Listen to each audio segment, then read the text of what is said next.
రత్నాలు ముత్యాలు బంగారు తెచ్చావా? ఏది ఇంచేముంటావా తెచ్చినావా చెత్త?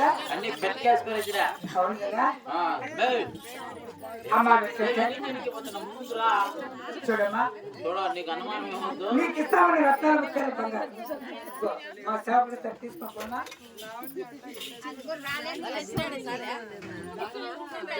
పెట్టి పెట్టి ఇచ్చి పంపించరా? ఇది ముక్కు పిల్ల బంగారుది ఇది ముత్యాలు ముత్యాలు రత్నాలు తెచ్చావా? రత్నాలు ఈ పక్క ఇమ్మలు ఉన్నట్టు రత్నాలే అయినా చెత్త మూసేయి మూసేయి ఈ పెట్టి పెట్టి మళ్ళీ ఇచ్చి పంపించు. దొంగలని వాళ్ళు తెంగేస్తారు స్వామి నువ్వు పోతే ఇస్తాడు అయ్యాడు ఎక్కడ పోతావు ఎప్పుడే స్వామి ఏమ్మా? నువ్వు ఎప్పుడే పోతావా వాడు అక్కడ వెళ్ళే వరకు మన పెడతాడు పెట్టడు ఏమ్మా? వాడు పెట్టేది నిజం అయితే నువ్వు చూసాడు కానీ పెట్టమని తల్లి ఏరా? ఈ లంచమని ఎవడన్నా పెట్టించుకోటి దీని తెలుసా నువ్వు కొత్త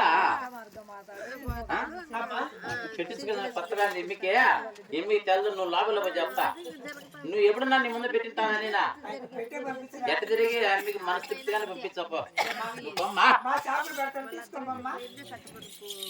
కాదు ఓ స్వామి ఆ, మరి మీ అమ్మ దగ్గర ఉన్నది ఉన్నట్టు చెప్పాను కదా ఆ, మరి కానుకలు ఇస్తానన్నావే ఉమ్, అలాగే ఇస్తే నేను వెళ్ళొస్తాను స్వామి ఇస్తా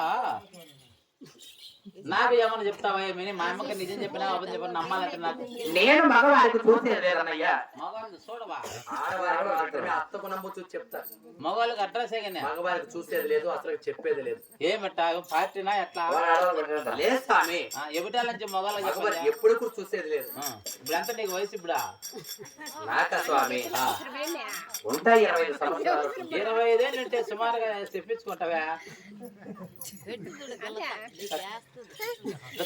25 ఏళ్ళు దానికి చెప్పాలంటే అలాగే స్వామి పోయి భద్రం కలుపుకొని వెళ్ళిపో మళ్ళా నీ మొగుడు వచ్చాడు మళ్ళా రామలక్ష్మమ్మ గారి ఆత్మశాంతి కోరుకుంటూ కోడలు మరు లేక మామగారు శివరామనాయుడు గారు ఇదే పుణ్య కలిగిన 100 రూపాయలు సమర్పించారు వారికి వారి కుటుంబానికి ఆ భగవంతుడికి నేరుగా కాపాడు కోరుకునే ఉన్నది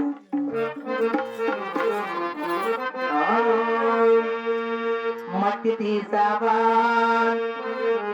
మట్టి బొమ్మలు చేసావా ప్రాణం పోసావా శివయ్య మనిషిని చేసావా మట్టి చేసావా మట్టి బొమ్మలు చేసావా